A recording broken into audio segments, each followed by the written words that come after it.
and showing the number here for it.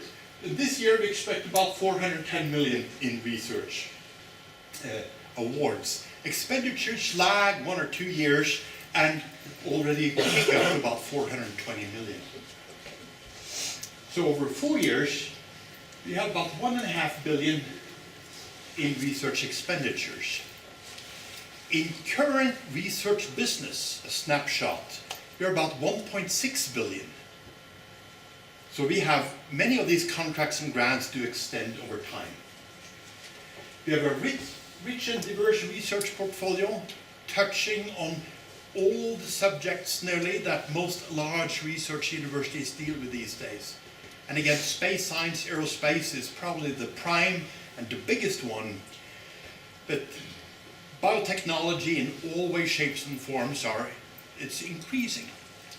We also have faculty involved in developing sensors, LiDAR techniques and the like, which has really spun off in local business to a large extent. Next one. This is really a close-in and difficult to see, but it shows a bundle of federal departments from agriculture all the way down to Interior, NASA, and so forth.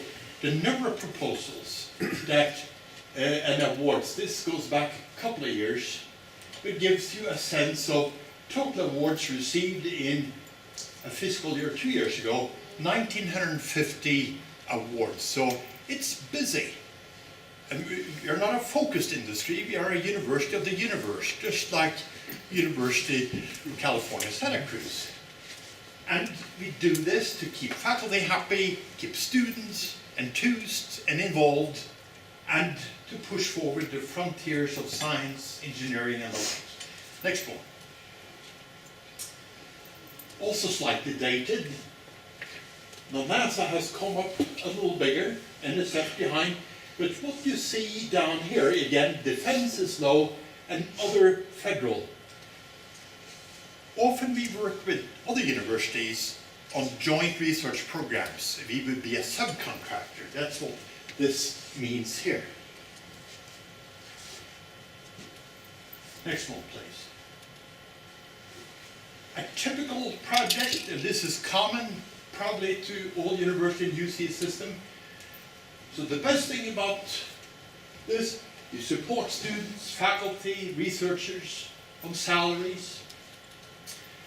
You reimburse tuition for graduate students. Supplies all the way down, and of course, indirect costs. ICR is what we all live by. Indirect costs return to the university, reimbursement for expenses related to research. And without that and a healthy amount, we would be down the creek, because it helps really pay electricity, water, etc., new building construction and the like. And last 2 years, it's been at the level of about $82 million. This year, we're on the path for about $85 million. So in our eyes, this is discretionary funding. Office of Management and Budget would like to see most of that flow back into the research enterprise, but you know, it's difficult when you're starving throughout campus not to be benign for the rest. That was a diplomatic way of putting it without breaking a law. How about the next one? Some numbers related to research personnel, 3,400, large number of grad students, and about 1,300 are on research appointments. So we have about 1,720 FTE research staff, professional researchers. Many of them are career researchers, some more transitional.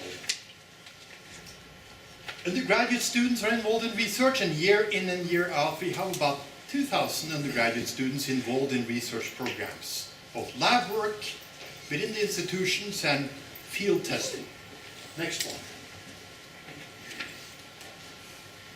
We're coming to the main point. What good does all of this do?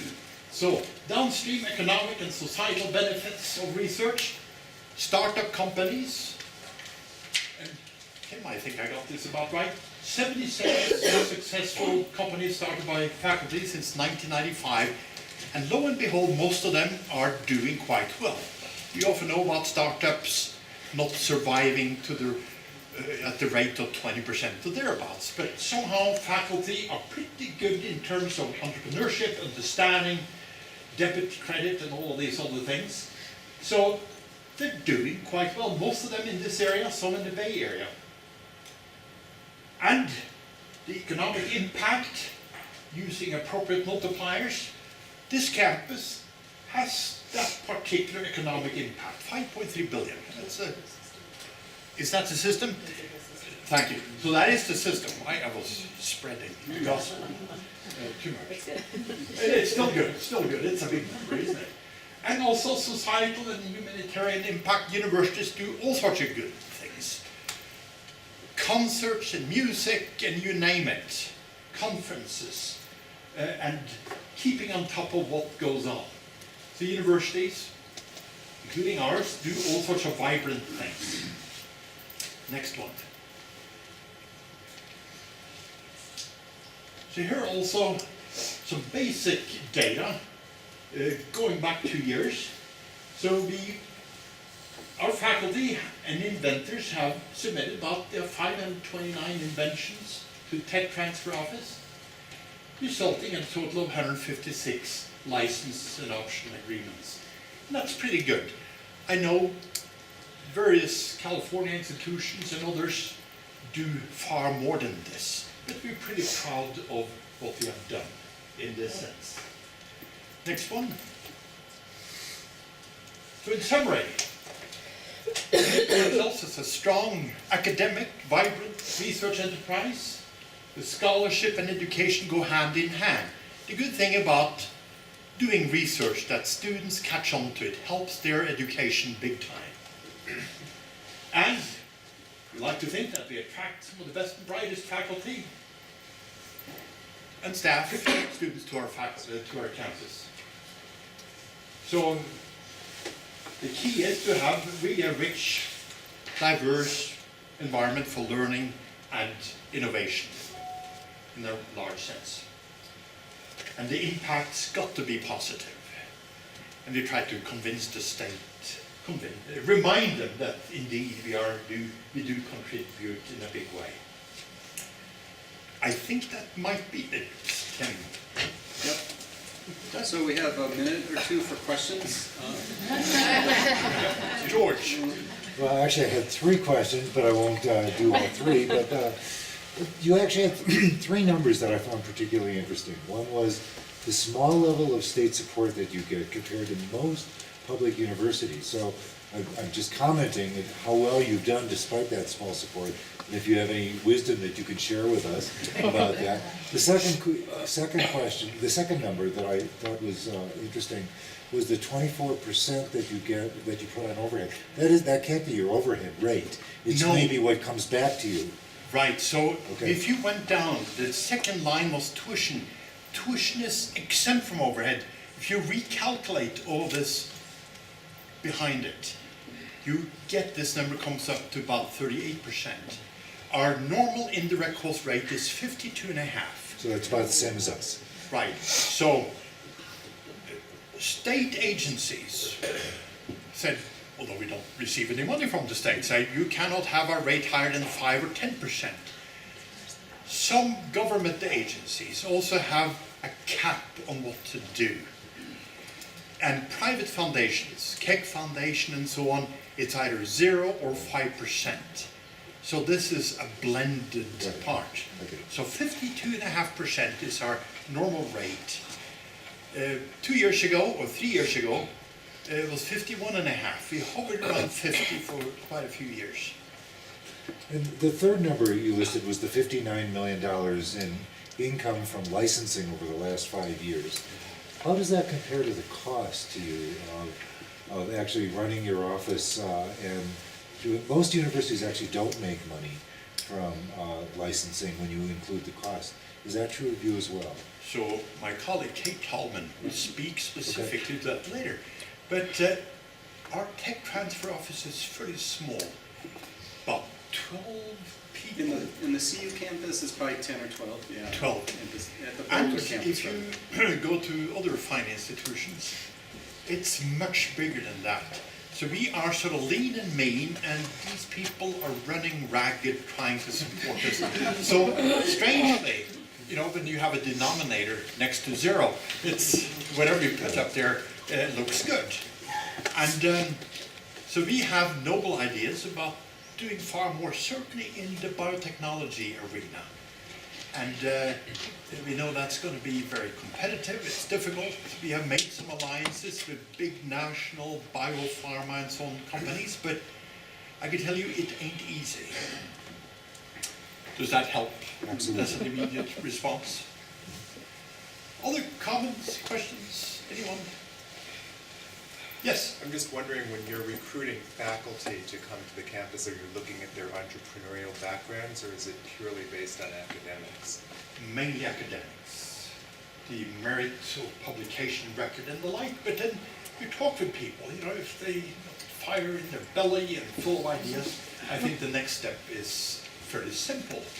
Once we give them the right indoctrination about good to them and good to us, because if they're royalty proceeds, we have a typical 25% four ways return. The originator, investigator gets 25%, his or her lab, another 25%, department, and the university throughout the remaining 25. And that's pretty common in many public universities. So there's an incentive there. Yes? So obviously you use this data to go to your legislature and say, we are delivering value and you should compensate or at least invest. How has that gone? Obviously not as well as you might wish. No.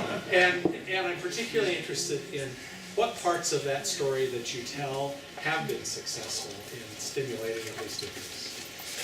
So, tongue in cheek first, you know, the legislators see that our, you know, as the state funding keeps going down, we become more and more successful. They figure, let's squeeze it down to zero. But, no, they do recognize we do have a problem, and in fact, very many are quite supportive. The greatest support in words, if not action, has really been in space science, aerospace engineering, because the state, call it the state's background in that area is, we have a huge Lockheed Martin plant, Northrop Grumman, Raytheon, all the big players have large establishments in Colorado, many of them doing science-based satellite work. And so they understand the impact on the economy. There are about 180,000 in the workforce, 180,000 space, science, aerospace workers, pretty highly trained and well paid in the state. So that's right behind agriculture and skiing on a day like this, you know, tourism. So it resonates with the state, and the leadership in the aerospace industry are fairly vocal and pretty united in speaking of the value of the university. It has not translated into dollars and cents directly. We have Tabor. Yeah, that we could spend another hour. We have a legislative thing that restrains our legislature from funding us, that we voted in, and as. So the ratcheting now, the So we're gonna taxpayers' go to bill of zero. rights. So you know, if we realize more monies in taxes, it has to be given back to the taxpayers. You cannot put in for good purposes like supporting higher ed. We have a curiosity, almost unique in that sense.